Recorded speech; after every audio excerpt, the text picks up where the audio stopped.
ونستغفره ونعوذ بالله من شرور أنفسنا ومن سيئات أعمالنا من يهده الله فلا مضل له ومن يضلل فلا هادي له وأشهد أن لا إله إلا الله وحده لا شريك له وأشهد أن محمدا عبده ورسوله يا أيها الذين آمنوا اتقوا الله حق تقاته ولا تموتن إلا وأنتم مسلمون يا أيها الناس اتقوا ربكم الذي خلقكم من نفس واحدة وخلق منها زوجها وبث منهما رجالا كثيرا ونساء واتقوا الله الذي تساءلون به والأرحام إن الله كان عليكم رقيبا يا أيها الذين آمنوا اتقوا الله وقولوا قولا سديدا يصلح لكم أعمالكم ويغفر لكم ذنوبكم ومن يطع الله ورسوله فقد فاز فوزا عظيما أما بعد فإن خير الحديث كتاب الله وخير الهدي هدي محمد صلى الله عليه وسلم وشر الأمور محدثاتها وكل محدثة بدعة وكل بدعة ضلالة وكل ضلالة في النار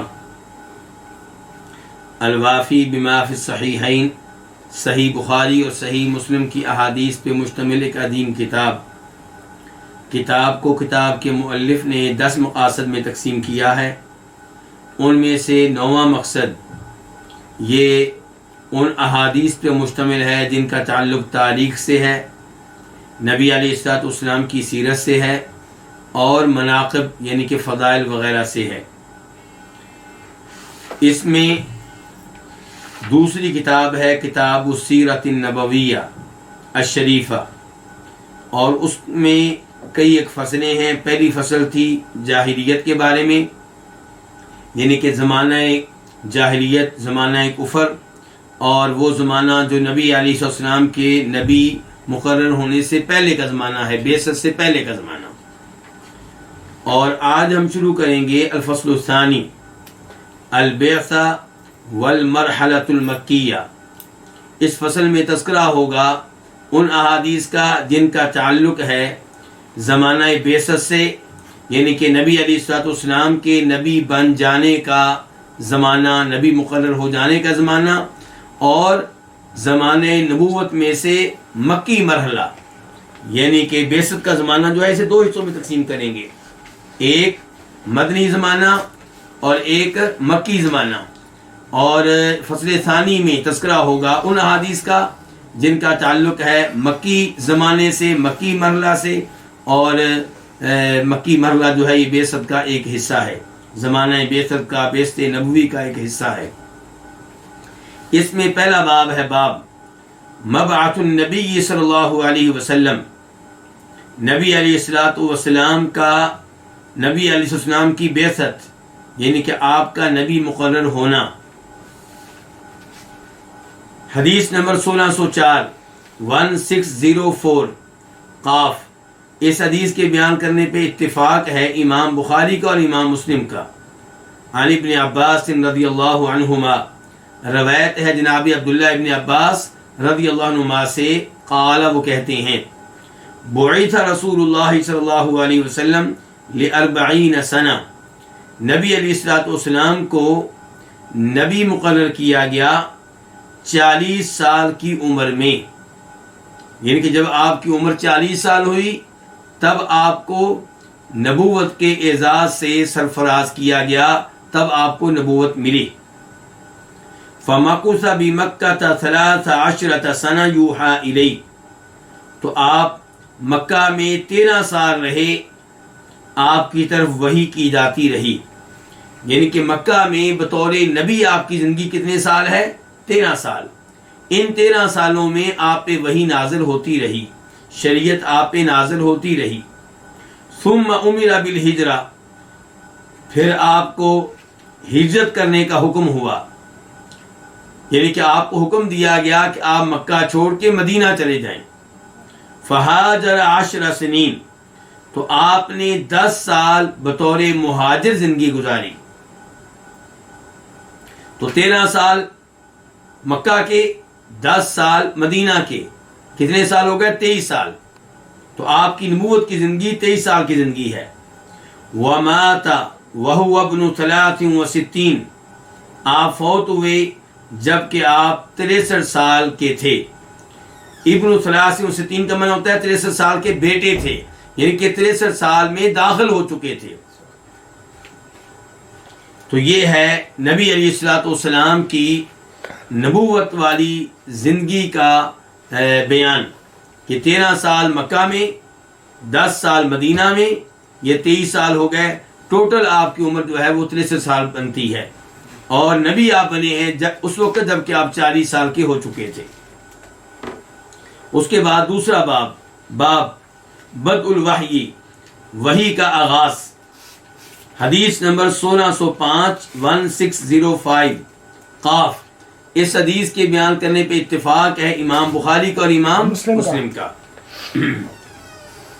عن عائشہ ام المؤمنین انہا قالت، روایت ہے ام المؤمنین عائشہ رضی اللہ عنہا سے کہ بے شک انہوں نے کہا، اول ما بدی به رسول اللہ صلی اللہ علیہ وسلم من الوحی الرؤیا الصالحۃ فی النوم، کہ سب سے پہلے جس چیز کے ساتھ وحی کا آغاز ہوا وہ کیا تھے؟ الرؤیا الصالحہ، اچھے خواب، فی النوم، نیند میں، یعنی کہ نبی علیہ الصلوۃ والسلام پہ اترنے والی وحی جو ہے اس کا آغاز کس سے ہوا ہے؟ نیند میں آنے والے اچھے خوابوں سے۔ نیند میں آپ کو اچھے اچھے خواب آتے تھے۔ فکان لا یرا رؤیا الا جاءت مثل فلق الصبح، آپ کوئی بھی خواب نہیں دیکھتے تھے مگر وہ خواب صبح کی طرح آتا۔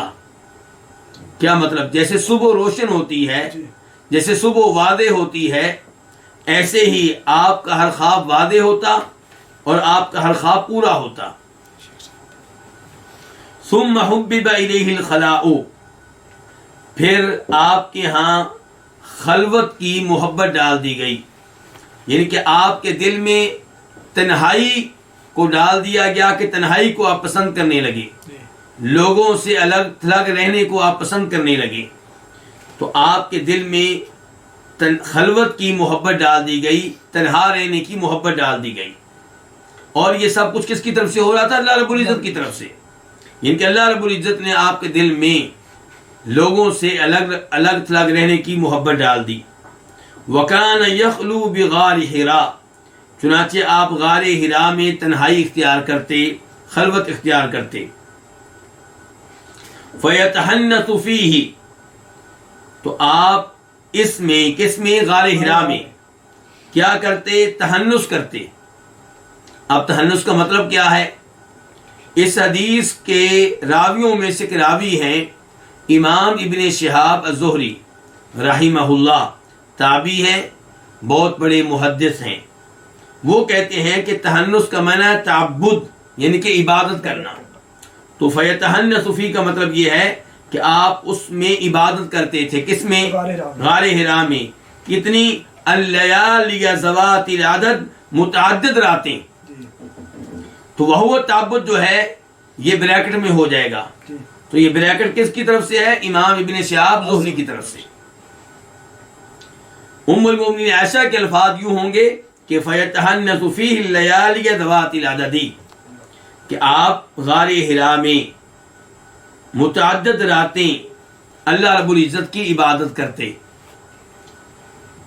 قبل ان ینزی الی اہلہ، پہلے اس کے کہ آپ اپنے گھر والوں کے پاس واپس آئیں، یعنی غار حرا میں جاتے تو گھر میں واپس آنے سے پہلے کئی راتیں غار حرا میں اللہ کی عبادت میں گزارتے۔ اور یہاں پہ میں نے کیا کہا تھا کہ یہ جو بریکٹ میں الفاظ ہیں یہ کس کی طرف سے ہیں؟ زہری کی طرف سے، یہ امام ابن شہاب زہری کی طرف سے ہیں۔ اور عربی میں بریکٹ اسی انداز میں ہوتی ہے جو انداز آپ کے سامنے ہے۔ اگر عربی کتاب آپ کے سامنے ہے تو آپ دیکھ رہے ہوں گے کہ بریکٹ کس انداز سے ہے، دائیں طرف بھی ایک چھوٹی سی ڈیش اور بائیں طرف بھی چھوٹی سی ڈیش، درمیان میں جو عبارت ہے یہ ابن شہاب زہری کی طرف سے ہے۔ یہاں پہ اشارہ اس امر کی طرف کرنا چاہوں گا کہ بخاری شریف کی ایک روایت میں یہ بھی آتا ہے کہ جب نبی علیہ الصلوۃ والسلام کو نبی مقرر کیا گیا تو آپ پریشان ہو گئے، اور ان دنوں میں آپ نے خودکشی کرنے کے بارے میں سوچا. اب یہ الفاظ کہ نبی خودکشی کرنے کے بارے میں سوچے، بہت بڑے الفاظ ہیں. ان الفاظ سے منکرین احادیث کو، جو احادیث کو اہمیت دینے کے لیے تیار نہیں ہے، احادیث پہ اعتراض کرنے کا ایک موقع مل گیا. کہنے لگے دیکھو جی احادیث کو لیں گے تو حدیث میں ہمیں یہ کچھ ملے گا، جبکہ یہ الفاظ ابن شہاب زہری کی طرف سے ہیں، یہ ان کی طرف سے بریکٹ ہے، یہ حدیث کا حصہ نہیں ہے. تو چاہے بخاری شریف میں آئے ہیں، امام بخاری نے بخاری شریف میں وارد ہونے والی احادیث کی گارنٹی دی ہے. باقی امام بخاری اگر بخاری میں کوئی ایسی چیز لے کر آتے ہیں جو حدیث کا حصہ نہیں ہے تو امام بخاری اس کی وہ گارنٹی نہیں دیتے جو گارنٹی ہونی چاہیے. البتہ یہ گارنٹی ہوگی امام بخاری کی طرف سے کہ یہ الفاظ ابن شہاب زہری نے کہے ہیں. اب کیا امام بخاری یا میں اور آپ یہ عقیدہ رکھتے ہیں کہ ابن شہاب معصوم ہے؟ ابن شہاب زہری معصوم نہیں ہے. انہوں نے یہ بات کہیں سے سنی ہوگی اور آگے بیان کر دی. انہوں نے یہ نہیں کہا کہ اللہ کے رسول نے کہا ہے کہ میں خودکشی کرنا چاہتا تھا. ابن شہاب زہری نے یہ نہیں کہا کہ ام المومنین عائشہ کہتی ہیں کہ اللہ کے رسول خودکشی کرنا چاہتے تھے. تو یہ ابن شہاب زہری کا ذاتی تبصرہ ہے، اور ذاتی جو تبصرہ وہ کریں گے اس میں وہ حجت نہیں ہوں گے. لیکن یہی ابن شہاب زہری جب حدیث بیان کریں گے تو ہم ان کی حدیث کو سینے سے لگائیں گے، کیونکہ یہ قابل اعتماد راوی ہے، بہت بڑے محدث ہے.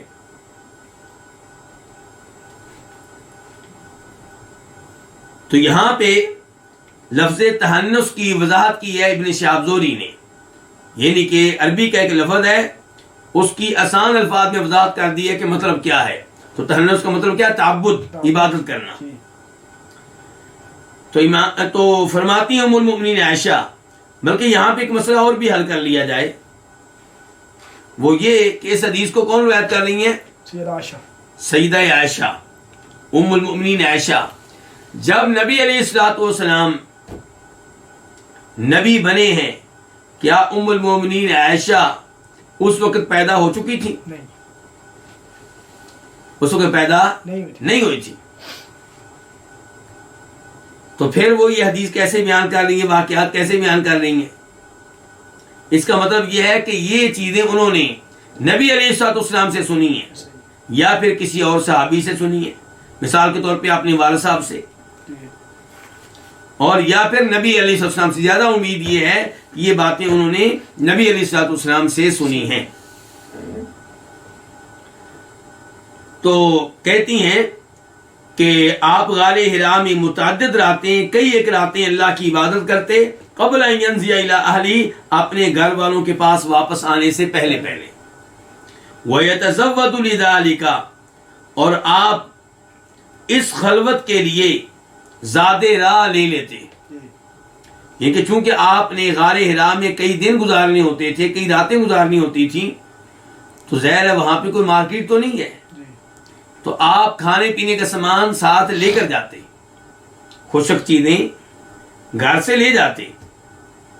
ثم یرجع الی خدیجہ، پھر آپ کئی دنوں کے بعد خدیجہ کے پاس واپس آتے.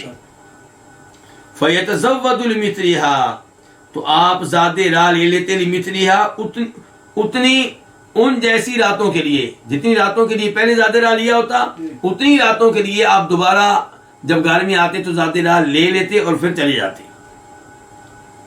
حتی جاء الحق، یہاں تک کہ آپ کے پاس حق آیا، تو اس حال میں آیا کہ آپ غار حرا میں تھے. جب حق آپ کے پاس آیا، حق سے مراد یہاں پہ کیا ہے؟ وہی. جب وہی آپ پہ آئی تو آپ تب کہاں تھے؟ غار حرا میں تھے.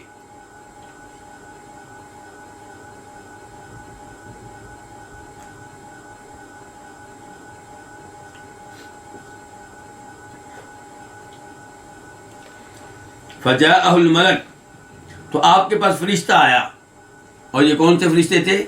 جناب جبریل علیہ السلام. فقال، تو فرشتے نے کہا، اقرا، آپ پڑھیے.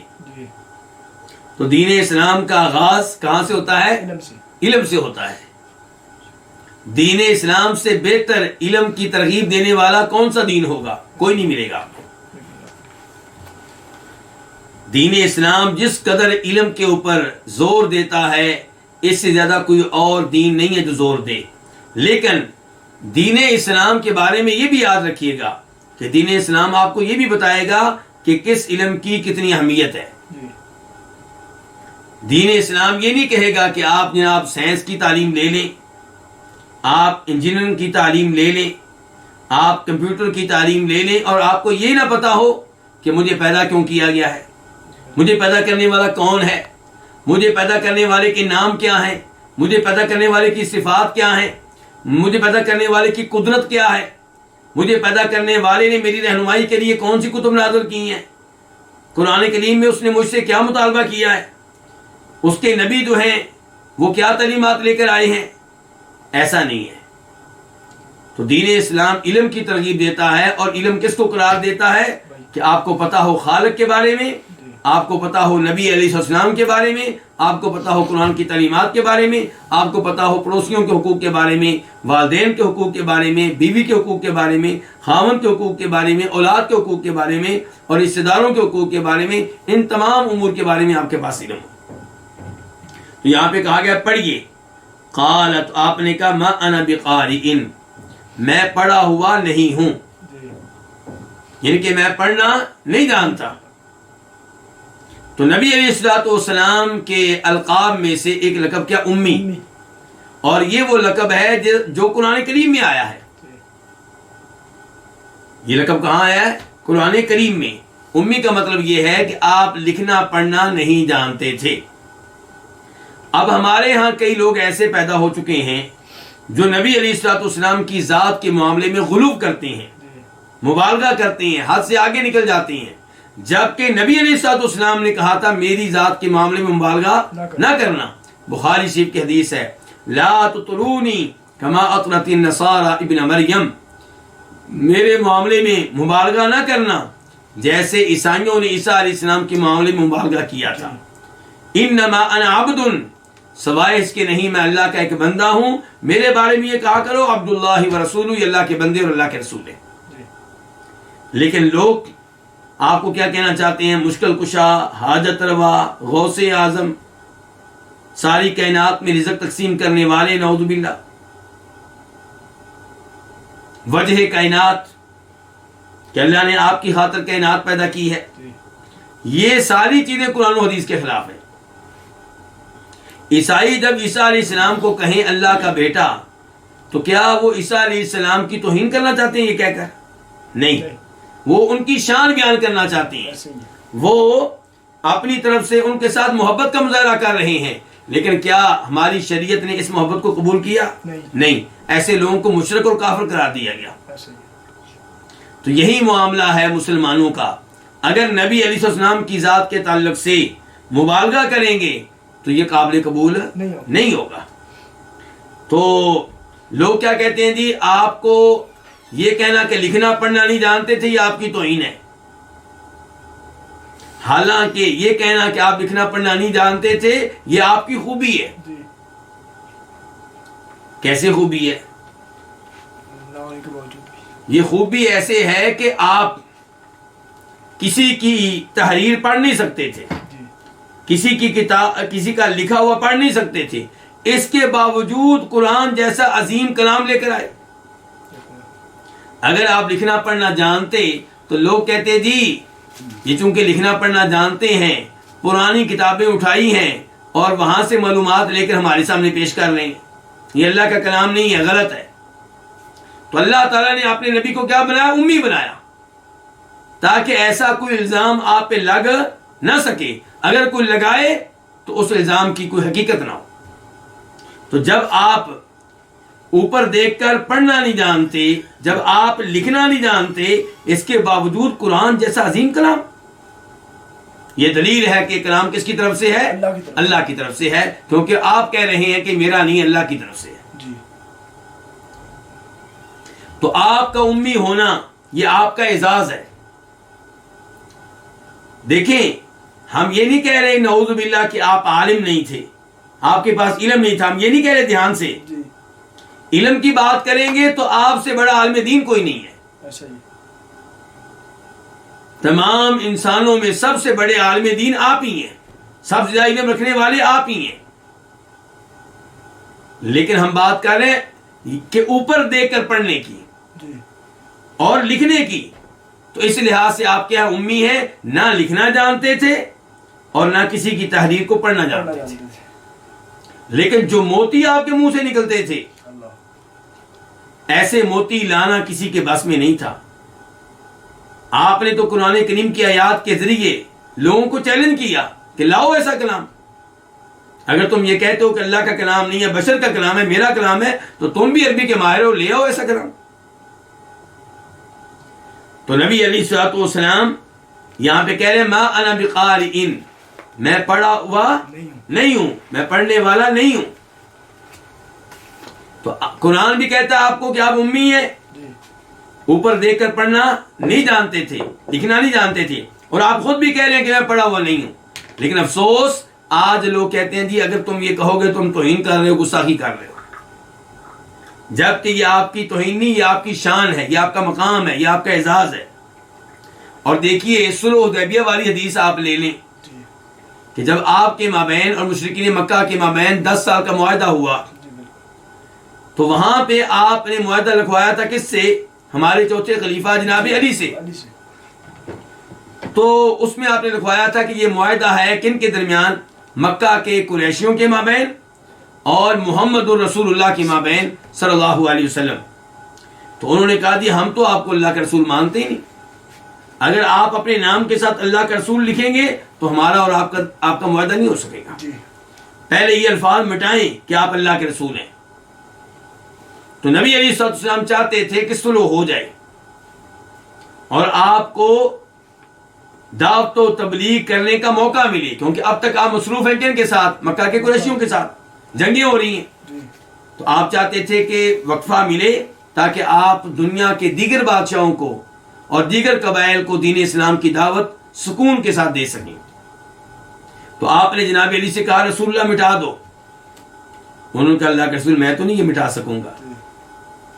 تو آپ نے کہا مجھے بتاؤ کہاں لکھا ہوا ہے, چونکہ آپ کیا تھے؟ امی تھے, آپ کو نہیں پتا کہاں لکھا ہوا. آپ نے کہا مجھے بتاؤ, تو آپ کو بتایا گیا, تو تب آپ نے اپنے ہاتھ سے وہ مٹا دیا. تو اس سے کیا پتا چلا کہ آپ لکھنا پڑھنا نہیں جانتے تھے. لیکن ہم یہ نہیں کہہ رہے, بار بار وضاحت کر رہا ہوں کہ علم والے نہیں تھے. علم کے لحاظ سے آپ سب کے امام ہیں, پوری امت نے علم آپ ہی سے لیا ہے اور آپ نے اللہ سے لیا ہے.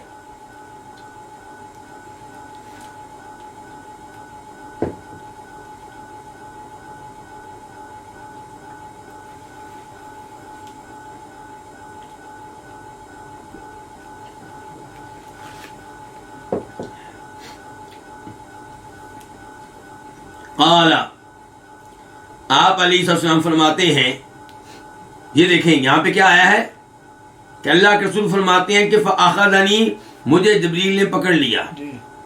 آپ فرماتے ہیں مجھے جبریل, اس سے پتہ چلا کہ یہ حدیث آپ نے خود ام المؤمنین عائشہ کو بتائی تھی, سنائی تھی. تو آپ نے کہا فاخذنی, مجھے انہوں نے پکڑ لیا. کنہوں نے؟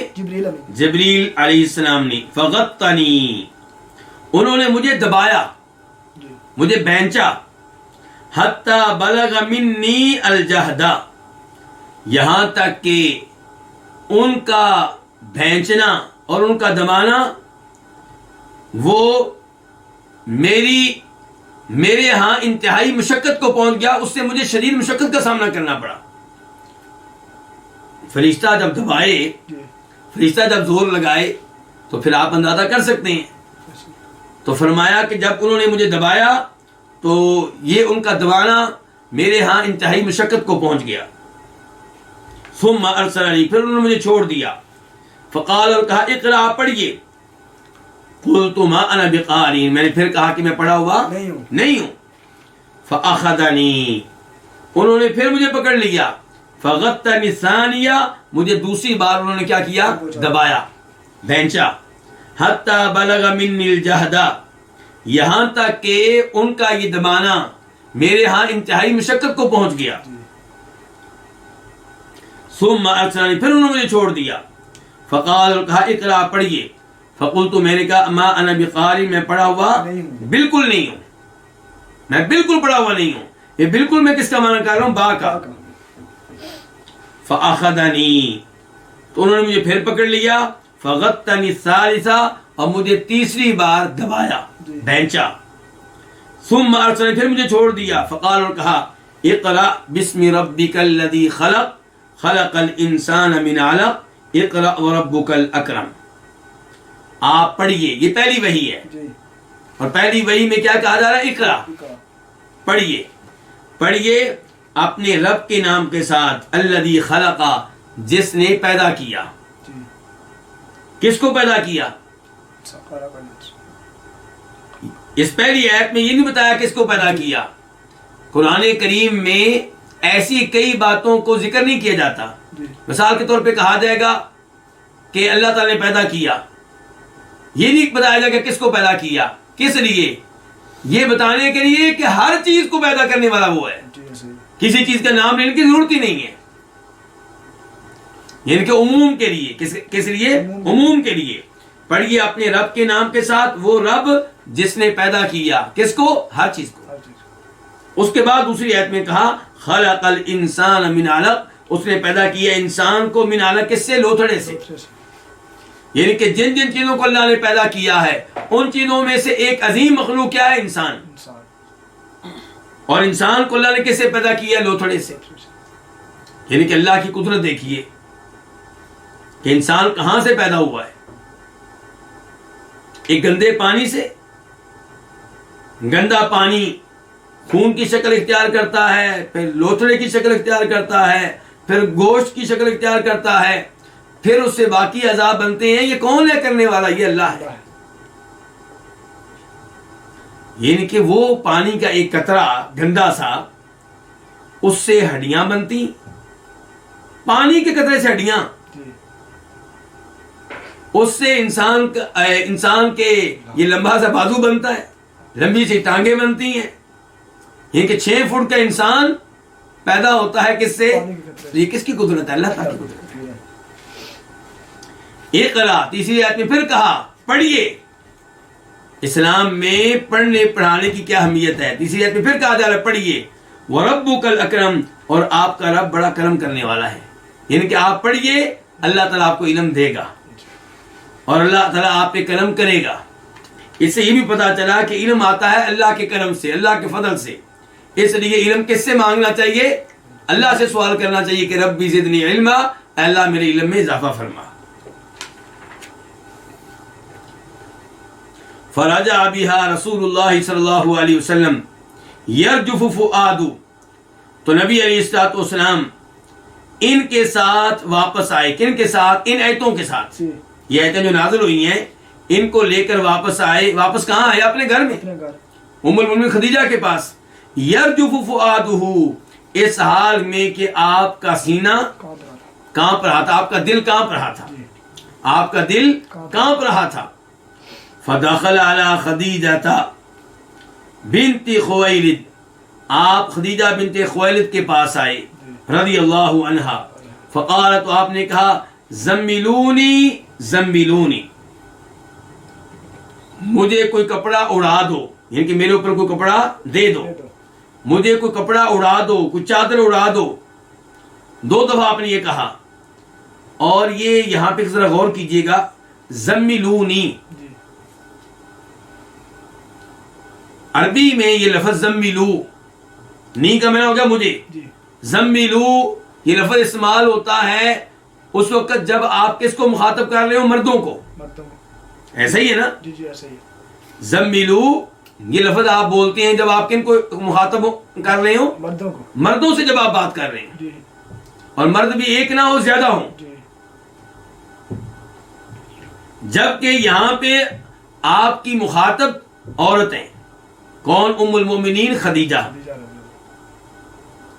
تو اس سے پتا چلا کہ کبھی کبھار انسان اپنی وائف کو عزت کی وجہ سے یا احترام کی وجہ سے ایسے الفاظ سے مخاطب کر لیا کرتا ہے.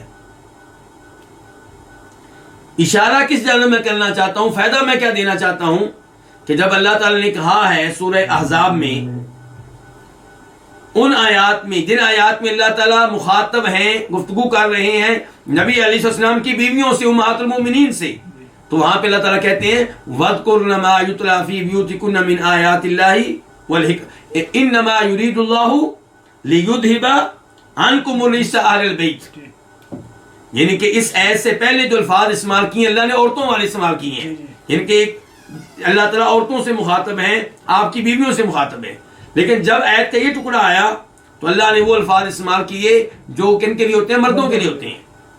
تو کئی لوگ کہتے ہیں اس کا مطلب یہ ہے کہ آپ کی بیویاں آل بیت میں سے نہیں ہیں، کیونکہ اللہ نے یہاں پہ مردوں والے الفاظ استعمال کیے ہیں۔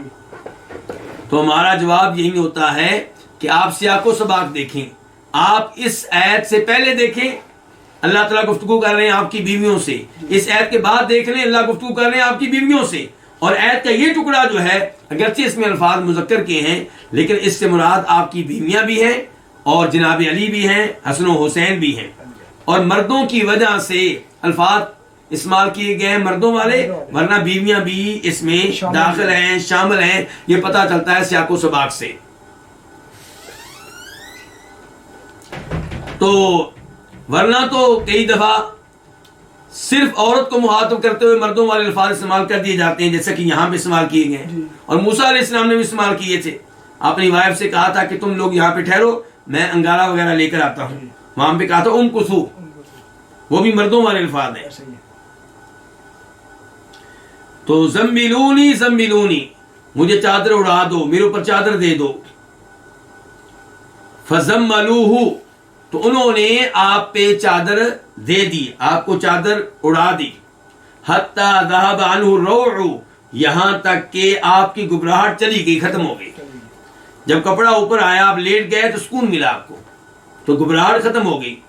فقال لخدیجہ، تو آپ نے ام المؤمنین خدیجہ سے کہا، وَأَخْبَرَهَا الْخَبَرَ، جبکہ آپ ان کو پوری بات بتا چکے تھے، پوری بات ان کو بتا چکے تھے۔ بتانے کے بعد اب آپ نے کہا لقد خشیت علی نفسی، مجھے اپنی جان کا خطرہ ہے، مجھے اپنی جان کا کیا ہے؟ خطرہ ہے۔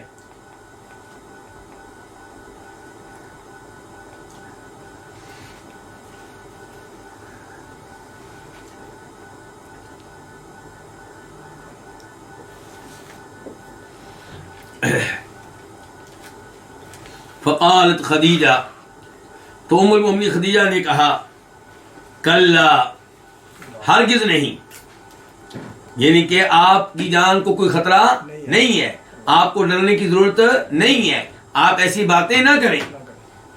کلا، ہرگز نہیں، واللہ، اللہ کی قسم، ما یخزیک اللہ ابدا، اللہ تعالیٰ آپ کو کبھی بھی رسوا نہیں کرے گا۔ اس سے پتہ چلتا ہے اچھی بیوی کی اہمیت کا۔ بیوی گھر میں ہو تو ایسی جو آپ کو حوصلہ دے، جو پریشانیوں کے موقع پہ آپ کی پریشانی میں اضافہ نہ کرے بلکہ آپ کی پریشانی کو دور کرنے کی کوشش کرے، آپ کو سکون دے، آپ کو آرام دے، آپ کے سامنے ایسے الفاظ بولے کہ آپ کو راحت ملے۔ تو یہاں پہ کیا کہہ رہی ہیں ام المؤمنین خدیجہ؟ اللہ کی قسم، اللہ آپ کو کبھی بھی رسوا نہیں کرے گا۔ کیوں جی؟ انک لتصل الرحیم، کیونکہ آپ صلہ رحمی کرتے ہیں، رشتہ داروں کے ساتھ اچھا سلوک کرتے ہیں۔ وتحمل الکل، آپ کمزور لوگوں کا بوجھ اٹھاتے ہیں۔ وتکسب المعدوم، آپ فقیر لوگوں کو کما کر دیتے ہیں۔ وتقری الضیف، آپ مہمانوں کی مہمان نوازی کرتے ہیں۔ وتعین علی نوائب الحق، حق کے معاملے میں آنے والی مصیبتوں پہ آپ لوگوں کی مدد کرتے ہیں۔ یہ ہے نبی علیہ السلام کی سیرت۔ کیا سیرت ہے آپ کی؟ کہ نبی بننے سے پہلے ہی آپ صلہ رحمی کرتے ہیں، کمزور لوگوں کا بوجھ اٹھاتے ہیں، غریبوں کی مالی مدد کرتے ہیں، مہمانوں کی مہمان نوازی کرتے ہیں، اور جو جن لوگوں پہ مصیبتیں آئیں ان سے بھاگتے نہیں بلکہ ان کی مدد کرتے ہیں۔ تو جناب خدیجہ نے ان آپ کی عظیم خوبیوں کی بنیاد پہ یہ فیصلہ سنایا کہ جس آدمی کی یہ عظیم خوبیاں ہوں اس کو اللہ کبھی رسوا نہیں کرے گا۔ تو اس سے کیا پتا چلا اللہ کے نظام کا، اللہ کے سسٹم کا، کہ جس کی ایسی خوبیاں ہوں اللہ اس کو رسوا نہیں کیا کرتا. فانطلقت به خدیجہ، تو جناب خدیجہ آپ کو لے گئیں. حتی اتت به ورقۃ بن نوفل بن اسد بن عبد العزى، یہاں تک کہ آپ کو لے آئیں ورقہ بن نوفل بن اسد بن عبد العزى کے پاس. اور یہ کون ہے ورقہ؟ ابن عم خدیجہ، جناب خدیجہ کے چچا کا بیٹا ہے، ان کا چچا زاد ہے.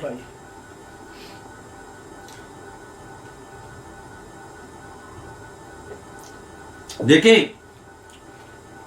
ورقہ کون ہے؟ ورقہ کا باپ کا نام کیا؟ نوفل. دادا کا نام کیا؟ اسد. اور جناب خدیجہ کے والد کا نام ہے خویلد، اور ان کے دادا کا نام بھی ہے اسد. تو اسد پہ آ کے ورقہ اور خدیجہ دونوں ایک ہو جاتے ہیں. یعنی کہ دونوں کا جو دادا ہے وہ کون ہے؟ وہ اسد ہے. ورقہ کا دادا بھی اور جناب خدیجہ کا دادا بھی. وَكَانَ امْرَأً تَنَصَّرَ فِي الْجَاهِلِيَّةِ، اور یہ آدمی ان کے ورقہ جو تھا یہ ایسا شخص تھا جو زمانہ جاہلیت میں عیسائی ہو چکا تھا. مکہ میں تو عیسائیت موجود نہیں تھی، یہ کیسے عیسائی ہو گئے؟ ورقہ بن نوفل اور زید بن عمر بن نفیل. زید بن عمر بن نفیل کون ہے؟ سعید بن زید کے والد. سعید بن زید تو عشرہ مبشرہ میں سے ہیں. یہ دونوں حق کی تلاش میں، حق کی جستجو میں مکہ سے نکلے اور سفر کیا، شام، عراق وغیرہ اس جانب گئے. تو وہاں ورقہ بن نوفل کو ایک عیسائی مل گیا جو اسی دین پہ تھا جو دین تحریف سے پاک تھا، گڑبڑ سے پاک تھا. تو ورقہ بن نوفل نے اس کے ذریعے عیسائیت کو قبول کر لیا، اور زید بن عمر بن نفیل نے عیسائیت کو بھی قبول نہیں کیا، یہودیت کو بھی قبول نہیں کیا. وہ دین ابراہیمی پہ رہے اور واپس آ گئے مکہ میں، لیکن وہ بھی شرک سے دور تھے اور یہ بھی شرک سے دور تھے. وَكَانَ يَكْتُبُ الْكِتَابَ الْعِبْرَانِي، اور یہ عبرانی تحریریں لکھا کرتے تھے، یعنی کہ عبرانی زبان میں لکھنا آتا تھا ان کو. کن کو؟ ورقہ بن نوفل کو. فَيَكْتُبُ مِنَ الْإِنْجِيلِ بِالْعِبْرَانِيَّةِ مَا شَاءَ اللَّهُ يَكْتُبُ، تو وہ عبرانی زبان میں انجیل میں سے وہ کچھ لکھتے جو اللہ چاہتا کہ وہ لکھیں. جتنا یعنی کہ اللہ کا ارادہ ہوتا اتنا یہ لکھتے. وَكَانَ شَيْخًا كَبِيرًا قَدْ عَمِيَ، اور یہ بوڑھے تھے، بڑی عمر کے تھے، اندھے ہو چکے تھے. فقالت له خدیجہ، تو ان سے خدیجہ نے کہا، کن سے؟ ورقہ سے. یا ابن عمی، اے میرے چچا کے بیٹے، اسمع من ابن اخیک، اپنے بھتیجے کی باتیں سنیں. ان کے بھتیجا آپ کا کون؟ اللہ کے رسول. یہ پریشان ہیں تو ان کی بات سنیں آپ. فقال له ورقہ، تو ورقہ نے آپ سے کہا، یا ابن اخی ماذا ترى، میرے بھتیجے آپ کیا دیکھتے ہیں؟ کیا ہوا ہے؟ یعنی کہ کیا چیز آپ نے دیکھی ہے؟ کیوں پریشان ہے؟ فاخبره رسول اللہ صلی اللہ علیہ وسلم خبر ما رأى، تو اسے نبی علیہ السلام نے بتایا وہ سارا واقعہ جو آپ نے دیکھا، جو کچھ آپ نے دیکھا اس کی پوری خبر آپ نے اس کو دے دی. کہ اس طرح میرے پاس ایک آیا تھا، اس نے کہا تھا پڑھیے وغیرہ، یہ ساری باتیں بتا دی. فقال له ورقہ، تو ورقہ نے آپ سے کہا، هذا الناموس الذي نزل الله على موسى، یہ تو وہی رازدار فرشتہ ہے. ناموس کس کو کہتے ہیں؟ رازدار، راز لانے والا. یہ وہی رازدار فرشتہ ہے جس کو اللہ نے اتارا تھا موسیٰ پہ علیہ السلام. تو اس کا مطلب کیا ہوا کہ ورقہ یہ کہہ رہے ہیں کہ آپ نعوذ باللہ مینٹل نہیں ہیں، آپ کا کوئی دماغ خراب نہیں ہوا، بلکہ آپ کو نبوت ملی ہے اور آپ پہ وہی فرشتہ وہی لے کر آ رہا ہے جو موسیٰ علیہ السلام پہ لے کر آیا. تو اس سے کیا پتا چلا کہ ورقہ نے آپ کو نبی مان لیا کہ نہیں مان لیا؟ اس سے پتا چلا کہ ورقہ نے آپ کو نبی مان لیا. یہاں پہ میں آپ کے سامنے رکھنا چاہوں گا کہ ورقہ کے بارے میں علماء کرام کے خیالات کیا ہیں. پہلا موقف یہ ہے، اور یہ امام طبری، امام بغوی وغیرہ نے ذکر کیا ہے، کہ ورقہ جو ہیں یہ مومن ہیں، موحد ہیں، بلکہ صحابی ہیں. کیا ہیں؟ صحابی ہیں. شیخ ابن عثیمین بھی یہی موقف رکھتے ہیں اور کہتے ہیں کہ میں یہ سمجھتا ہوں، باقی اللہ بہتر جانتے ہیں، کہ ورقہ کو صحابی شمار کرنا چاہیے. یہ کون کہہ رہے ہیں؟ شیخ ابن عثیمین، سعودی عرب کے بہت بڑے عالم دین جو فوت ہو چکے ہیں. دوسرا موقف یہ ہے کہ ورقہ مومن ہے، موحد ہے، توحید کے اوپر ہے، لیکن اسے صحابہ کرام میں سے شمار نہیں کیا جائے گا، کیونکہ وہ تو اس زمانے میں فوت ہو گئے تھے جس زمانے میں وحی منقطع تھی، اور ابھی آپ نے دعوت و تبلیغ کا کام کھل کر نہیں کیا تھا. تیسرا موقف یہ ہے کہ ورقہ کے مسلمان ہونے نہ ہونے کے بارے میں، مومن ہونے نہ ہونے کے بارے میں خاموشی اختیار کی جائے. اس موضوع پہ گفتگو کرنے کی ضرورت نہیں ہے. شیخ البانی رحمہ اللہ ایک حدیث کا تذکرہ کرتے ہیں جسے امام حاکم اپنی کتاب مستدرک میں لے کر آئے ہیں، اور امام حاکم نے اس کو صحیح قرار دیا، امام ذہبی نے صحیح قرار دیا، شیخ البانی نے صحیح قرار دیا، کہ فرمایا نبی علیہ السلام نے کہ ورقہ کو برا بلا نہ کہو، کیونکہ میں نے ورقہ کی جنت دیکھی ہے.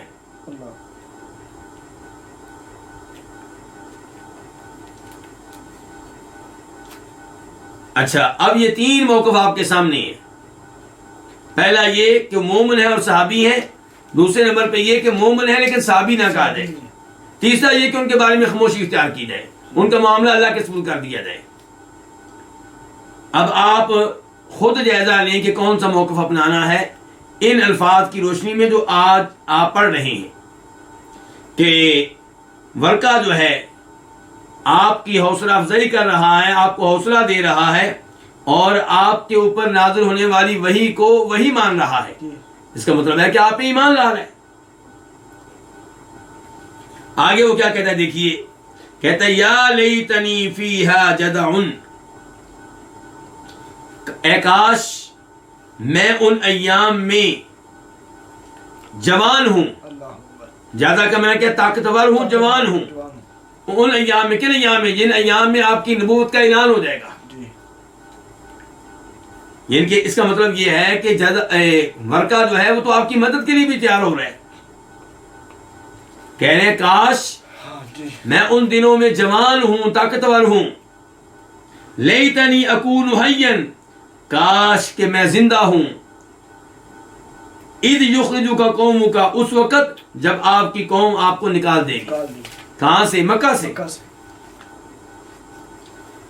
فقال رسول اللہ صلی اللہ علیہ وسلم، تو فرمایا نبی علیہ الصلوۃ والسلام نے، اوا مخرجیہم، کیا یہ لوگ مجھے نکال دیں گے؟ آپ بڑے حیران ہوئے. ہر کوئی میری عزت کرتا ہے، ہر کوئی میرا احترام کرتا ہے، میرا کسی کے ساتھ کوئی اختلاف نہیں ہے، تو مجھے نکال دیں گے؟ قال نعم، ورقہ نے کہا جی ہاں. ورقہ کو کیسے معلوم ہو گیا؟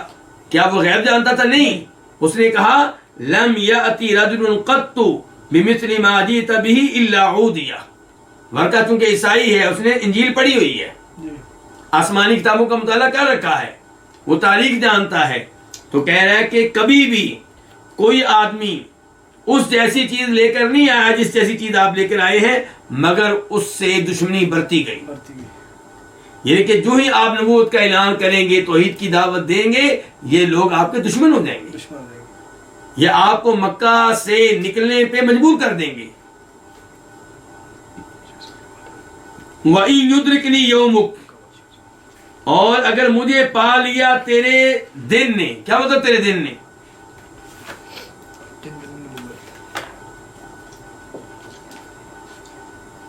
یعنی کہ جن دنوں آپ کی نبوت عام ہو جائے گی، جن دنوں آپ کی دعوت لوگوں تک پہنچ جائے گی، مشکل ایام جب آئیں گے، اگر مجھے ان ایام نے پا لیا تو انصر کا نصرا مؤزرا، میں آپ کی مضبوطی کے ساتھ پوری قوت کے ساتھ مدد کروں گا۔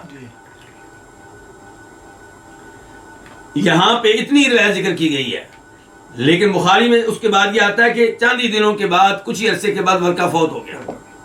اچھا جی، اب آپ دیکھیں کہ ورقہ ایک تو یہ مان رہا ہے کہ آپ کے اوپر وحی آئی ہے، جبریل لے کر آئے ہیں، اور آپ کا معاملہ موسیٰ علیہ السلام کی طرح کا ہے، اور آپ پہ مشکلات آئیں گی، پریشانیاں آئیں گی، مکہ سے نکالا جائے گا، میں ان دنوں ہوا تو آپ کی مدد کروں گا، پوری مضبوطی کے ساتھ کروں گا، پوری قوت کے ساتھ کروں گا۔ تو ان الفاظ سے کیا پتہ چلتا ہے کہ ورقہ آپ پہ ایمان لا چکا ہے، آپ کو نبی مان چکا ہے، آپ کی مدد کے لیے بالکل تیار ہے۔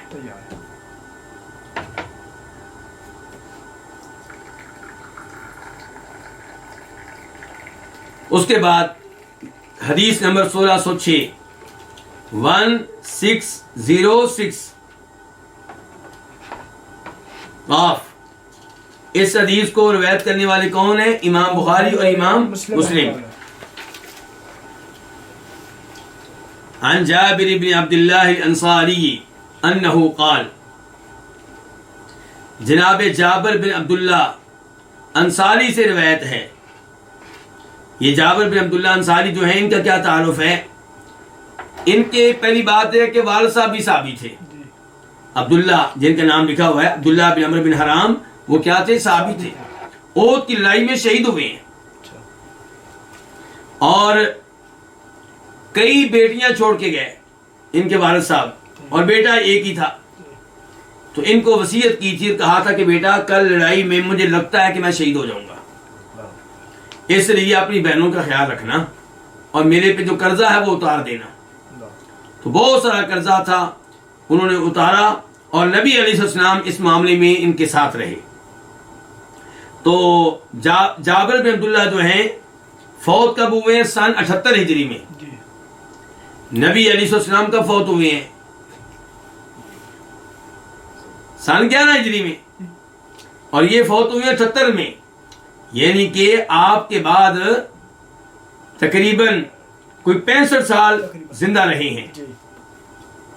اور مدینہ میں جو صحابہ کرام تھے، ان میں سب سے آخر میں فوت ہونے والے جناب جابر ہیں۔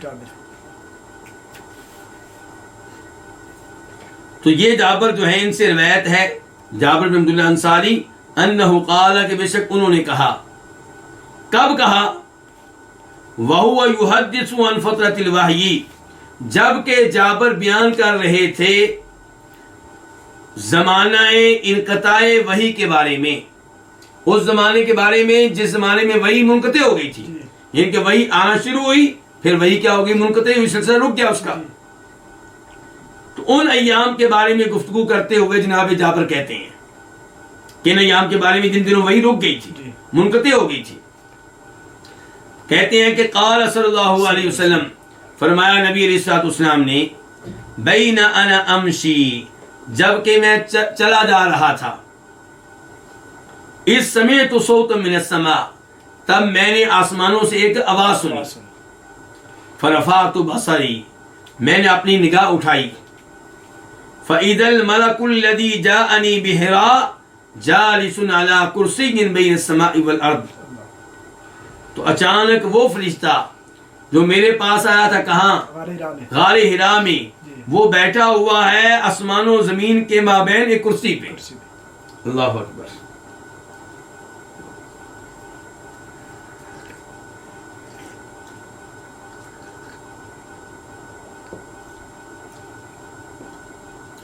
فرعبت منہ، میں اس کی وجہ سے کیا ہو گیا؟ خوف زدہ ہو گیا۔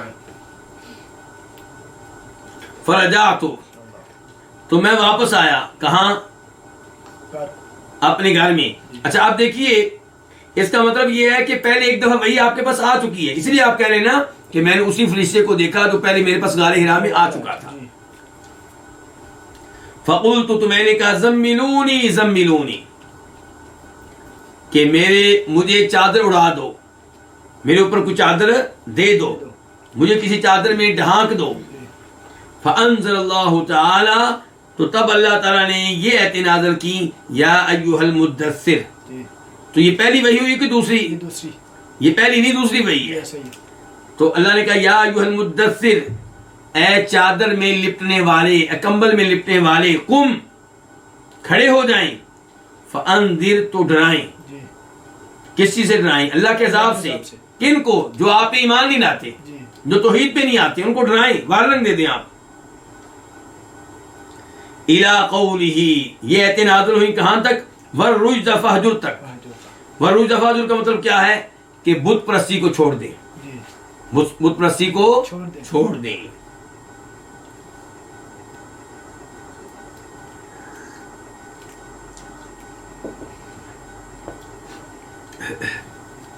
فہمی الوحی، تو پھر وہی گرم ہو گئی. کیا مطلب گرم ہو گئی؟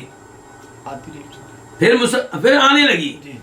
بلکہ اس کی مزید وضاحت آ رہی، وہی یعنی کہ بہت زیادہ آنے لگی، وتتابع، اور تسلسل سے آنے لگی. پھر انقطاع نہیں آیا، پھر وہی میں انقطاع نہیں آیا. تو یہ ہے نبی علیہ الصلوۃ والسلام کی نبوت کا آغاز، وحی کا آغاز. اور ان دو احادیث سے پتہ چلا کہ پہلی وحی جو ہے وہ اقرا بسم ربک الذی خلق ہے، اور دوسری وحی یا ایھا المدثر ہے. دوسری وحی میں آپ کو حکم ملا ہے قم، کھڑے ہوں، ڈرائیں، دعوت و تبلیغ کا کام شروع کریں.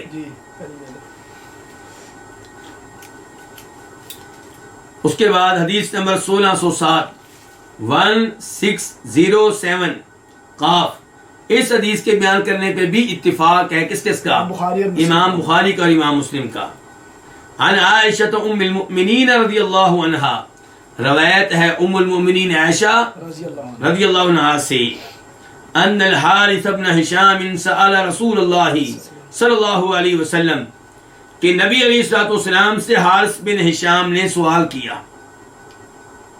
فقالت، اس نے کہا، یا رسول اللہ، اللہ کے رسول، کیف یأتیک الوحی، آپ پہ وحی کیسے آتی ہے؟ یہ سوال کرنے والے کون ہیں؟ حارث بن ہشام المخزومی. یہ کب مسلمان ہوئے ہیں؟ فتح مکہ کے موقع پہ. اور یہ حارث بن ہشام بھائی ہیں کس کے؟ ابو جہل کے. آپ دیکھیں اللہ جس کو چاہے ہدایت دے، اور جس کو اللہ چاہے ہدایت سے محروم رکھے. تو ابو جہل کے بھائی کو ہدایت مل گئی ہے. تو یہ حارث بن ہشام نبی علیہ السلام سے سوال کرتے ہیں، کہتے ہیں اللہ کے رسول، آپ پہ وحی کیسے آتی ہے؟ فقال رسول اللہ صلی اللہ علیہ وسلم، تو فرمایا رسول اللہ صلی اللہ علیہ وسلم نے، احیانا یأتینی مثل سلسلۃ الجرس، کبھی کبھی یأتینی، وہ میرے پاس آتی، وہ کیا؟ وحی، گھنٹی کے ٹن ٹن کی طرح، گھنٹی بجنے کی طرح. کبھی وحی آتی ہے تو ایسے ہوتی ہے جیسے کہ گھنٹی بج رہی ہو. وَهُوَ أَشَدُّ عَلَيَّ، اور یہ وحی کی اقسام میں سے سب سے سخت قسم ہے میرے لیے. یعنی کہ وحی میرے اوپر کئی طریقوں سے آتی ہے، اس کی کئی شکلیں ہیں، کئی حالتیں ہیں. لیکن یہ جو حالت ہے کہ وحی آتی ہے ایسے جیسے گھنٹی کی ٹن ٹن ہو، جیسے گھنٹی بج رہی ہو، تو یہ جو وحی کی قسم ہے وحی کی تمام اقسام میں سے میرے لحاظ سے سب سے شدید ہے. فَيَفْصِمُ عَنِّي وَقَدْ وَعِيتُ عَنْهُ مَا قَالَ، تو یہ میرے سے منقطع ہوتی ہے. کیا؟ وحی. یہ وحی مجھ سے منقطع ہوتی ہے اس حال میں کہ میں وعیت، یاد کر چکا ہوتا ہوں، حفظ کر چکا ہوتا ہوں، عنہ، اس کی طرف سے. کس کی طرف سے؟ فرشتے کی طرف سے. ما قال، جو اس نے کہا ہوتا ہے. یہ وحی جب ختم ہوتی ہے تو میں وہ وحی کو زبانی یاد کر چکا ہوتا ہوں.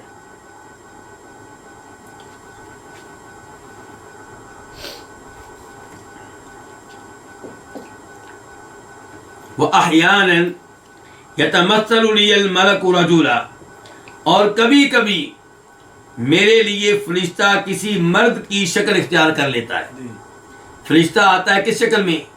مرد کی شکل میں، کسی مرد کی شکل میں.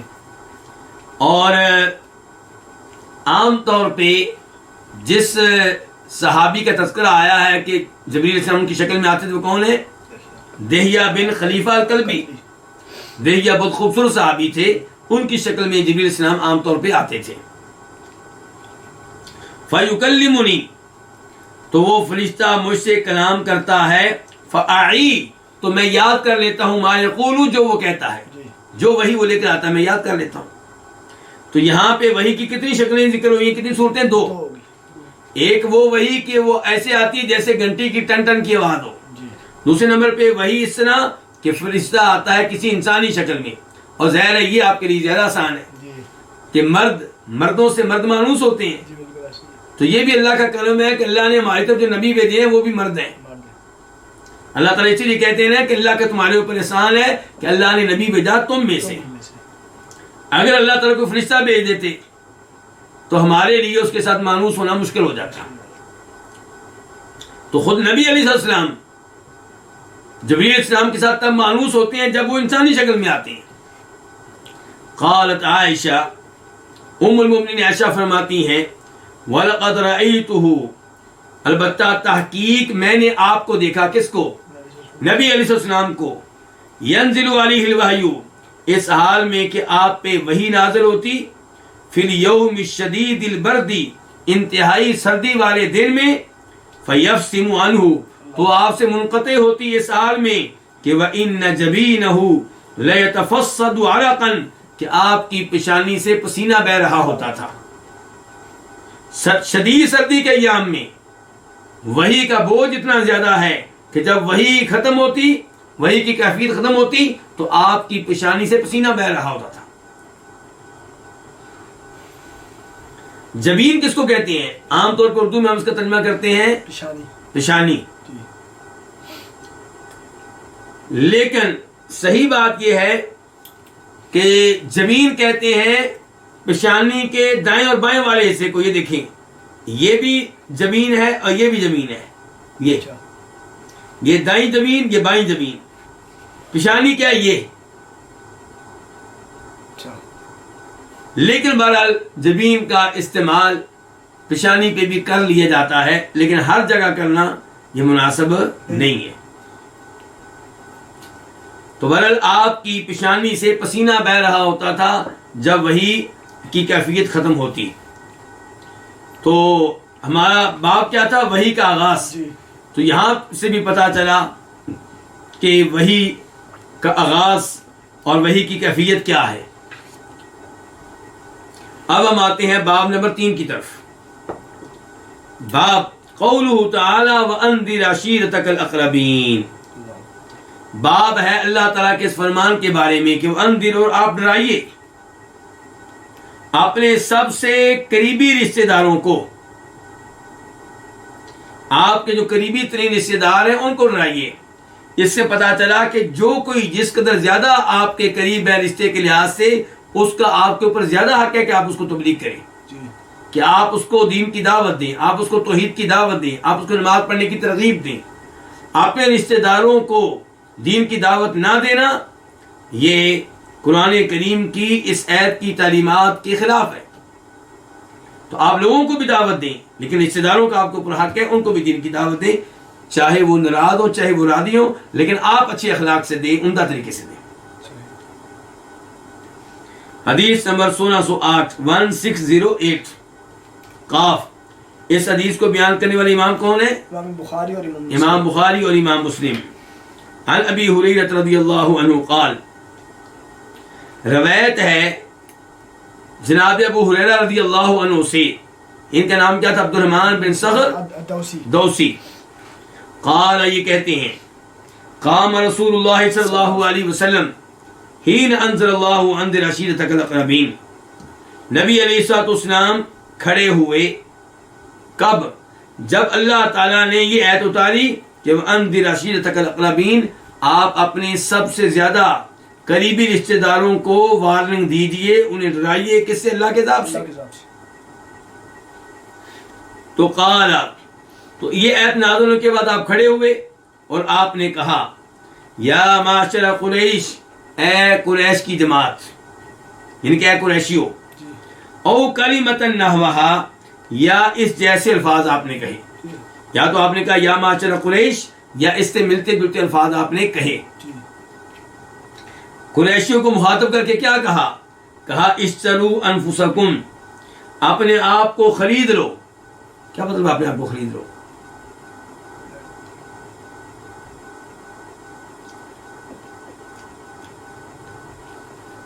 یعنی کہ اپنے آپ کو خرید لو اللہ تعالیٰ سے، اسلام قبول کر کے اللہ کے عذاب سے بچنے کے لیے اپنے آپ کو خرید لو۔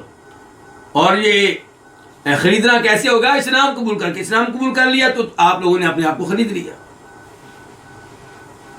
لا اغنی عنکم من اللہ شیئا، میں تمہیں اللہ کے سامنے کچھ بھی فائدہ نہیں دے سکوں گا۔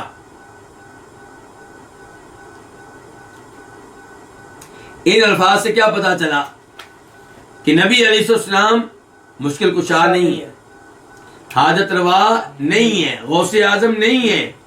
آپ قریش سے کہہ رہے ہیں کہ اپنے آپ کو جہنم کی آگ سے بچا لو، میں تمہیں اللہ کے سامنے کچھ بھی فائدہ نہیں دے سکوں گا۔ پھر کہتے ہیں یا بنی عبد مناف،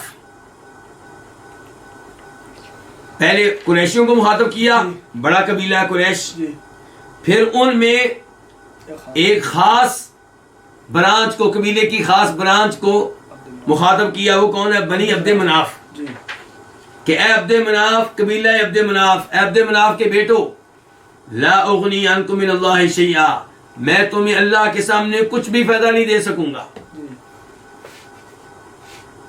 اس کے بعد اب خاص شخصیات کو مخاطب کیا، پہلے قریش بڑے قبیلے کو، پھر قریش قبیلے کی شاخ کس کو؟ بنی عبد مناف کو۔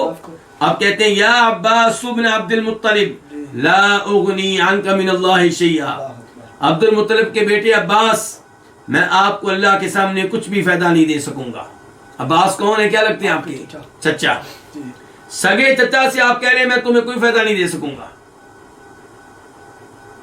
یہاں سے مجھے وہ آیت یاد آ رہی ہے سورہ جن کی، جس میں آپ فرماتے ہیں، جس میں اللہ تعالیٰ کہتے ہیں آپ سے قل انی لا املک لکم ضرا ولا رشدا قل انی لن یجیرنی من اللہ احد ولن اجد من دونہ ملتحدا، کہ اے نبی علیہ السلام آپ کہہ دیں، لوگوں سے کہہ دیں، لوگوں کو بتا دیں، کیا بتا دیں؟ کہ میں تمہارے لیے کسی قسم کے نفع کا یا نقصان کا مالک نہیں، میرے اختیار میں نہیں ہے کہ تمہیں کوئی فائدہ دوں، میرے اختیار میں نہیں ہے کہ تمہارا کوئی نقصان کروں۔ قل انی لن یجیرنی من اللہ احد، اللہ کے سامنے مجھے کوئی بھی پناہ نہیں دے سکتا، اللہ کے سامنے مجھے کوئی بھی پناہ نہیں دے سکتا۔ تو یہ ہے اللہ کے سامنے لوگوں کی صورتحال۔ یہاں پہ آپ کہہ رہے ہیں اے عبد المطلب کے بیٹے عباس، میں آپ کو اللہ کے سامنے کچھ بھی فائدہ نہیں دے سکوں گا۔ وَيَا صَفِيَّةُ عَمَّةَ رَسُولِ اللَّهِ لَا أُغْنِي عَنْكِ مِنَ اللَّهِ شَيْئًا، میں آپ کو اے صفیہ، اللہ کے رسول کی پھوپھی، میں آپ کو اللہ کے سامنے کچھ بھی فائدہ نہیں دے سکوں گا۔ آپ نے چچا کو بھی مخاطب کیا، اپنی پھوپھی کو بھی مخاطب کیا۔ وَيَا فَاطِمَةُ بِنْتَ مُحَمَّد، اے فاطمہ محمد کی بیٹی، ان کی میری بیٹی، سَلِينِي مَا شِئْتِ مِن مَالِي، میرے مال میں سے جو چاہتی ہو مجھ سے مانگ لو، میرا جو مال ہے اس میں سے جو چاہیے مانگ لو، میں تمہیں دے دوں گا، لیکن لا اغنی عنک من اللہ شیئا، اللہ کے سامنے میں تمہیں کچھ بھی فائدہ نہیں دے سکوں گا۔ اس سے آپ اندازہ لگا سکتے ہیں کس کا؟ کہ رشتہ داروں کا کیا حق ہے ہمارے اوپر، اور ان کو مجموعی طور پہ بھی دعوت دینی چاہیے اور انفرادی طور پہ بھی دعوت دینی چاہیے۔ شادی کے موقع پہ آپ کو اکٹھے مل جائیں گے اپنے رشتہ دار، وہاں پہ آپ تقریر کر ڈالیں، توحید کی دعوت دے دیں، نماز کی دعوت دے دیں، برائیوں کو چھوڑنے کی دعوت دے دیں۔ پھر انفرادی طور پہ کبھی چچا کے پاس، کبھی پھوپھو کے پاس، کبھی ماموں کے پاس، کبھی خالہ کے پاس، کبھی اپنی اولاد، ان سب کو آپ کیا کریں؟ دین کی دعوت دیں، توحید کی دعوت دیں، نماز قائم کرنے کی تلقین کریں۔ اور اس حدیث سے واضح ہو گیا کہ نبی علیہ السلام اگرچہ تمام انسانوں میں سب سے افضل ہیں، سب سے اعلیٰ ہیں، سب سے مقدس ہیں، سب سے محترم ہیں، لیکن آپ بھی نفع نقصان کے مالک نہیں ہیں، مشکل کشا حاجت روا نہیں ہے. اس لحاظ سے یا رسول اللہ مدد کا نعرہ لگانا یہ درست نہیں ہے. کیا کہنا چاہیے؟ یا اللہ مدد. حدیث نمبر 1609 1609 قاف. اس حدیث کے بیان کرنے پہ اتفاق ہے کس کس کا؟ امام بخاری کا اور امام مسلم کا. عن ابن عباس رضی اللہ عنہما، روایت ہے جناب عبداللہ ابن عباس رضی اللہ عنہما سے، قال وہ کہتے ہیں، جیسا واقعہ پچھلی حدیث میں گزرا ہے اور وہ کس نے بتایا تھا؟ ابو ہریرہ نے. ویسا واقعہ بتانے لگے عبداللہ ابن عباس. اور یہ دونوں صحابی اس وقت موجود نہیں تھے جب نبی علیہ الصلوۃ والسلام نے یہ دعوت و تبلیغ کی ہے اپنی فاطمہ سے رضی اللہ عنہا، پھوپھو صفیہ سے، چچا عباس وغیرہ سے. تو جناب ابو ہریرہ تو آئے ہیں سن 7 ہجری میں، اور یہ دعوت و تبلیغ اس سے کتنے سال پہلے ہو چکی ہے؟ 7 سال مدینہ کے ڈالنے اور 13 سال وہاں کے ڈالنے، 20 سال پہلے کام ہوا ہے. تو 20 سال پہلے جو واقعہ ہوا ہے جناب ابو ہریرہ بیان کر رہی ہیں، کیا وہ قابل اعتبار ہوگا؟ جی ہاں. صحابی چاہے حدیث انہوں نے براہ راست اللہ کے رسول سے سنی ہو یا کسی سے لی ہو اور اس کا نام لیے بغیر بیان کر دیں، وہ حدیث ہمارے ہاں کیا ہے؟ وہ کیا ہے؟ قابل حجت ہے، اتھارٹی ہے، سپریم لا ہے. لیکن اگر کوئی تابعی نبی علیہ السلام سے حدیث بیان کرے اور درمیان میں صحابی کا تذکرہ نہ کرے تو پھر وہ روایت کیا ہو جائے گی؟ مرسل اور ضعیف اور ناقابل اعتماد اور ناقابل اعتبار ہوگی. تو یہاں پہ اگرچہ عبداللہ ابن عباس موجود نہیں تھے، جناب ابو ہریرہ موجود نہیں تھے، لیکن دونوں نے جو واقعات بیان کیے ہیں انہوں نے کسی نہ کسی صحابی سے لیے. تو یہ دونوں واقعات، یہ دونوں حدیث ہمارے لیے کیا ہے؟ حجت ہے. عبداللہ ابن عباس سے روایت ہے، کیا لگتے ہیں؟ نبی علیہ السلام کے چچا کے بیٹے ہیں. قال وہ کہتے ہیں، لما نزلت، جب یہ آیت نازل ہوئی، کون سی آیت؟ وَأَنذِرْ عَشِيرَتَكَ الْأَقْرَبِينَ، آپ اپنے سب سے زیادہ قرابت والے رشتہ داروں کو کیا کیجئے؟ ڈرائیے، انہیں وارننگ دیجئے. اس کے بعد یہ بھی ہے آیت کے ساتھ، وَرَحْتَكَ مِنْهُمُ الْمُخْلَصِينَ، اور ان میں سے جو آپ کا مخلص گروہ ہے ان کو ڈرائیے. ان الفاظ کا کیا مطلب ہے؟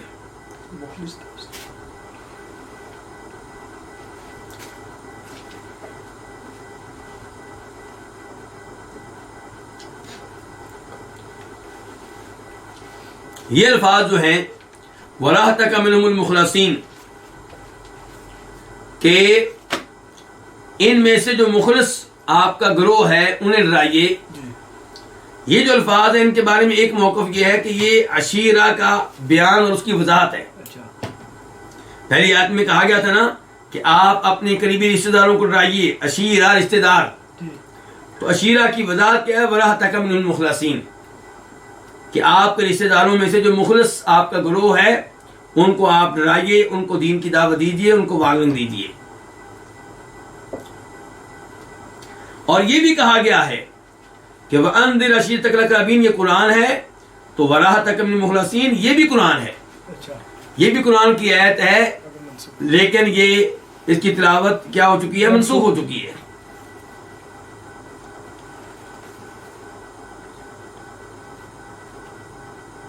خرج رسول اللہ صلی اللہ علیہ وسلم، جب یہ آیت نازل ہوئی تو نبی علیہ الصلوۃ والسلام نکلے، حتی صعید الصفا، یہاں تک کہ صفا پہاڑ پہ چڑھ گئے. اب دیکھیں اللہ کے رسول کو آرڈر ملا کہ اپنے رشتہ داروں کو تبلیغ کریں، ان کو سمجھائیں. تو آپ نے اس کے اوپر عمل کیا کہ نہیں کیا؟ فوراً عمل کیا، صفا پہاڑ پہ چڑھ گئے، ان کو جمع کیا. لیکن ہم بھی یہ آیت اور دیگر آیات سنتے ہیں، حدیث سنتے ہیں، کیا ہم نے کبھی اپنے رشتہ داروں کو دعوت و تبلیغ کی؟ یہ سوچنا چاہیے. تو اللہ کے رسول نکلے صلی اللہ علیہ وسلم حتی صعید الصفا، یہاں تک کہ اب صفا پہاڑ پہ چڑھ گئے. فہتفا، تو وہاں پہ آپ نے بلند آواز سے کہا، یا صباحا. یا صباحا کیا ہے؟ یہ وہ الفاظ ہیں جو وہ لوگ اس موقع پہ کہتے تھے جب لوگوں کو جمع کرنا مقصود ہو. جب لوگوں کو جمع کرنا اکٹھا کرنا مقصود ہو تو کہا کرتے تھے یا صباحا.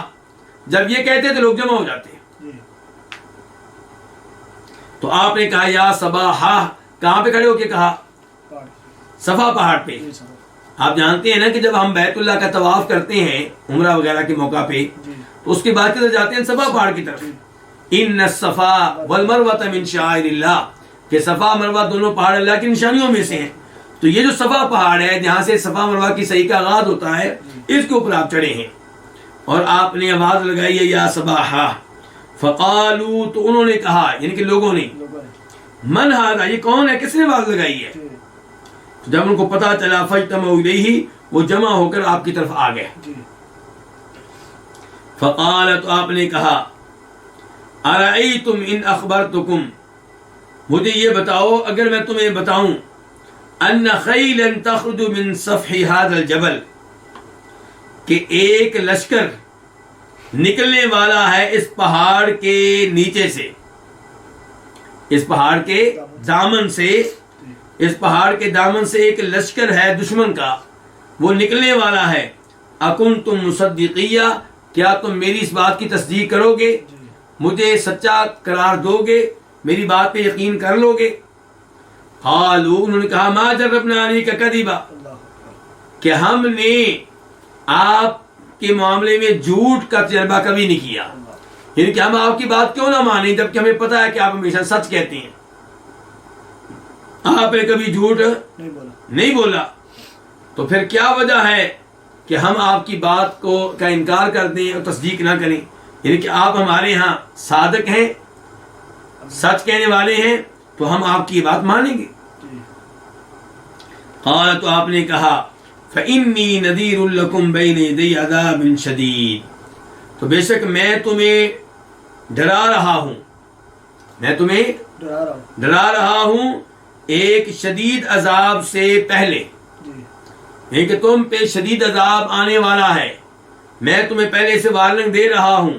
یعنی کہ توحید کو اپنا لو اور مجھے نبی مان لو، میرا کلمہ پڑھ لو، ورنہ پھر تم پہ شدید عذاب آنے والا ہے. قال ابو لہب، ابو لہب بھی وہاں پہ موجود تھا، اس نے کہا تبا لک، تیرے لیے ہلاکت ہے، تیرے لیے بربادی ہو. ما جمعتنا الا لہذا، تو نے ہمیں صرف اس کام کے لیے جمع کیا تھا، اکٹھا کیا تھا. ثم قام، پھر وہ کھڑا ہو گیا. کون؟ ابو لہب. یعنی کہ آپ کی اس انداز سے توہین کر کے اور آپ کی تکذیب کر کے وہ کھڑا ہو گیا اور چلا گیا. فنزلت، تو یہ آیت نازل ہوئی تبت یدا ابی لہب وتب، ابو لہب کے دونوں ہاتھ کیا ہو گئے؟ ٹوٹ گئے، تباہ و برباد، تباہ ہو گئے. وتبا، اور وہ خود بھی برباد ہو گیا. آگے کیا؟ وقت تبا ہاکذا قال الاعمش یومئذ، یعنی کہ یہاں پہ تو ہے نا تبت یدا ابی لہب وتب، لیکن اعمش نے اس دن اس طرح پڑھا تھا کہ وقت تبا، وقد تبا، یقیناً وہ تباہ ہو گیا. اچھا جی، اب یہاں پہ ہم نے دیکھنا ہے چند مسائل کو. نمبر 1، ابو لہب کون ہے؟ آپ کا سگا چچا. کیا نام تھا؟ عبد العزیٰ بن عبد المطلب. نبی علیہ الصلوۃ والسلام اپنے سگے چچا کے دل میں توحید داخل نہیں کر سکے، ایمان داخل نہیں کر سکے. اس سے پتا چلا کہ آپ مشکل کشا یا حاجت روا نہیں تھے، مختار کل آپ نہیں تھے.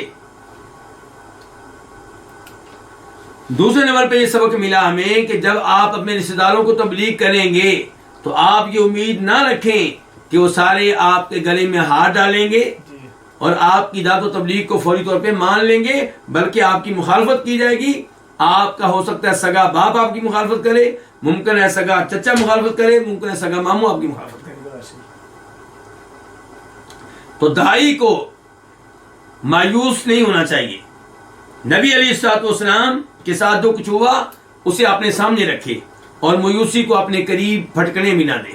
اپنا کام جاری و ساری رکھے، دعوت و تبلیغ کا فریضہ سر انجام دیتا رہے، اور نتائج کس پہ چھوڑ دے؟ اللہ تعالیٰ پہ چھوڑ دے. یہاں پہ ایک اور مسئلہ بھی حل کر لینا چاہیے. وہ کیا؟ کہا جاتا ہے کہ سب سے پہلے عید میلاد النبی کس نے منایا؟ ابو لہب نے. نبی صلی اللہ علیہ وسلم کا عید میلاد کہتے ہیں اس نے منایا تھا. تفصیل کیا جی اس کی؟ تفصیل اس کی یہ ہے، کہتے ہیں کہ ابو لہب جب فوت ہوا تو کسی کے خواب میں آیا، اور خواب میں اس نے بتایا کہ جب سے میں تم لوگوں کے پاس سے آیا میرا برا حال ہے، لیکن ایک بات ہے کہ میری جو یہ انگلی ہے شہادت والی اور انگوٹھا، اس کے درمیان میں جو یہ جگہ ہے، یہاں سے مجھے کچھ پلایا جاتا ہے. کب؟ سوموار کے دن. اور سوموار وہ دن ہے جس دن پیدا ہوئے ہیں کون؟ نبی علیہ الصلوۃ والسلام. تو سوموار کو یہ سہولت اسے کیوں ملتی ہے؟ کیونکہ اس نے نبی علیہ الصلوۃ والسلام کی پیدائش کی خوشی میں اپنی لونڈی سویبہ کو آزاد کیا تھا.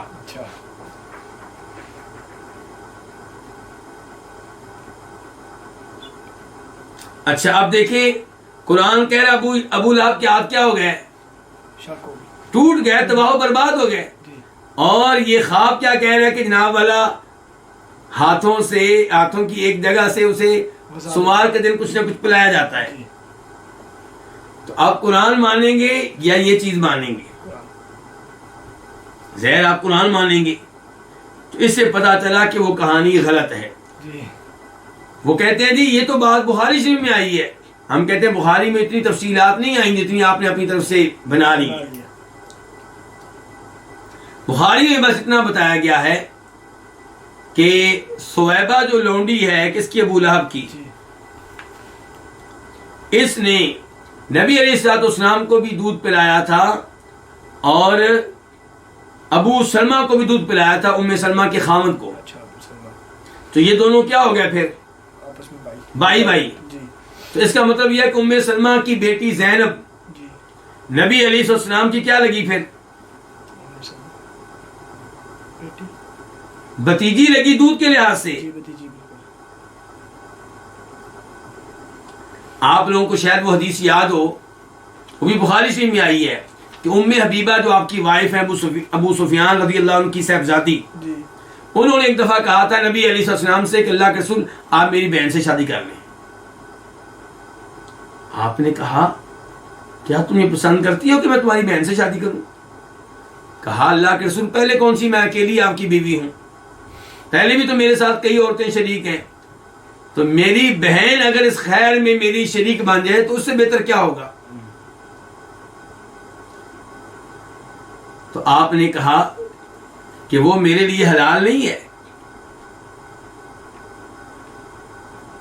تو ام حبیبہ نے اس موقع پہ یہ بھی کہا تھا کہ ہم سن رہے ہیں کہ آپ ام سلمہ کی بیٹی زینب سے شادی کرنے والے ہیں. تو آپ نے کہا تھا پہلی بات یہ ہے کہ وہ میری وائف ام سلمہ کی بیٹی ہے اور بیوی کی بیٹی سے آپ نکاح نہیں کر سکتے. پھر آپ نے کہا تھا کہ اگر میری بیوی کی بیٹی نہ بھی ہو، میری ربیبہ نہ بھی ہو، تب بھی میرے لیے حلال نہیں ہے، کیونکہ رضاعت کے لحاظ سے، دودھ کے لحاظ سے میری کیا لگتی ہے؟ بھتیجی لگتی ہے. مجھے اور ابو سلمہ کو سویبہ نے دودھ پلایا ہوا ہے.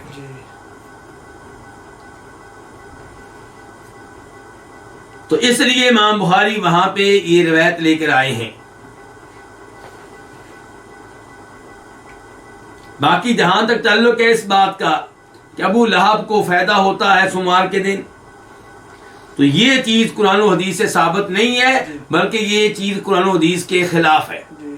پہلی بات یہ ہے کہ یہ خواب کس کو آیا؟ یہ خواب آیا تھا جناب عباس کو، کہا جاتا ہے کہ خواب کس کو آیا تھا؟ آپ کے چچا عباس کو. اور عباس کو جب یہ خواب آیا ان دنوں وہ مسلمان نہیں تھے بلکہ کافر تھے، اور کافر کا خواب حجت نہیں ہے، قابل اعتماد نہیں ہے، قابل اعتبار نہیں ہے.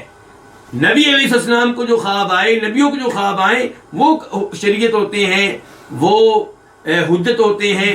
لیکن جو خواب مجھے آئے، آپ کو آئے، کسی اور کو آئے، اور خصوصاً کافر کو آئے، وہ تو بالکل بھی قابل اعتبار نہیں ہے.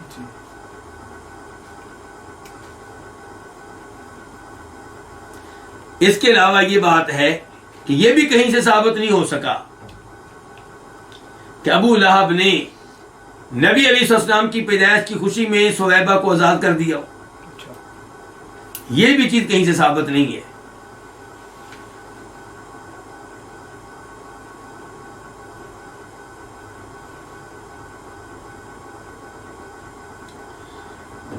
تو خلاصہ کلام یہ ہے کہ عید میلاد النبی صلی اللہ علیہ وسلم منانے کی کوئی بھی دلیل قرآن و حدیث سے ثابت نہیں ہے، اور اس کام سے گریز کرنا چاہیے. لیکن افسوس یہ ہے کہ لوگ اس دن کو عید کے طور پہ مناتے ہیں، اور اس عید کا اہتمام عید میلاد النبی سے، عید الفطر سے بڑھ کر کرتے ہیں، عید الاضحیٰ سے بڑھ کر کرتے ہیں. اور پھر اس عید کو ثابت کرنے کے لیے ایسے دلائل پیش کرتے ہیں جیسی دلیل ابھی میں نے آپ کے سامنے رکھی ہے، اور یہ دلیل قرآن و حدیث کے خلاف ہے اور اس کی کوئی حیثیت نہیں ہے. تو یہ ہے نبی علیہ الصلوۃ والسلام کا زمانہ نبوت، اور اس انداز سے آپ نے دعوت و تبلیغ کا کام کیا تھا، اور یہی انداز اختیار کرنا چاہیے ہمیں اپنے رشتہ داروں کے معاملے میں. یہیں پہ آج کے درس کا اختتام کرتے ہیں، اور انشاءاللہ کل بھی یہ سلسلہ جاری و ساری رہے گا. یہ احادیث اس لحاظ سے بڑی دلچسپ ہیں کہ اب جو احادیث آ رہی ہیں وہ آپ کی سیرت ہیں، ان میں تذکرہ ہے آپ کی سیرت کا، اور سیرت کا موضوع تو بہت ہی دلچسپ ہوتا ہے، لوگ بڑی دلچسپی سے سنتے ہیں. اس لیے سب بھائیوں کو ناغہ کیے بغیر ان دروس میں شریک ہونا چاہیے، اور باقی لوگوں کو بھی شریک کرنا چاہیے. اللہ رب العزت ہمیں قرآن و حدیث پہ عمل کرنے کی توفیق دے، اور قرآن و حدیث سیکھنے کی توفیق عنایت فرمائے. آخر میں یہ کہ ہمارے ایک بھائی ہیں وسیم سلفی صاحب، بنگلور سے ہیں، وہ ہمارے ان دروس میں شریک ہوتے ہیں، لیکن آج کل وہ کورونا کی وجہ سے شریک نہیں ہو پا رہے، بیمار ہیں. دعا کریں کہ اللہ تعالیٰ ان کو بھی اور وافی کے دروس میں شریک ہونے والے تمام بھائیوں کو شفا دے. اور ہمارے وہ ساتھی جو وافی کے دروس میں شریک تھے اور فوت ہو چکے ہیں، اللہ تعالیٰ ان کی قبر منور فرمائے، ان کی قبر کشادہ فرمائے، ان کے درجات بلند فرمائے، اور انہیں طالب علموں والی جو موت ہے وہ دے.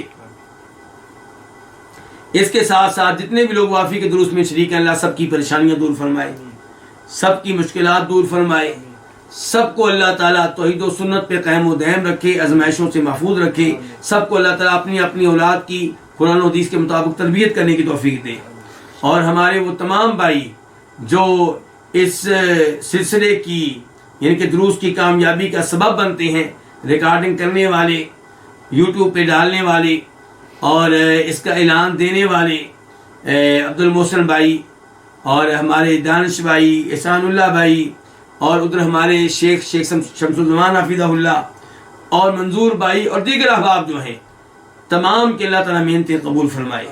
روش بھائی بہت بڑا سبب ہے اس دورے کے انعقاد میں، اللہ تعالیٰ ان کی محنت بھی قبول فرمائے، اور اللہ تعالیٰ کرے کہ ایسے دورے چلتے رہیں اور صرف علم پہ مبنی ہوں اور دیگر امور سے محفوظ ہوں.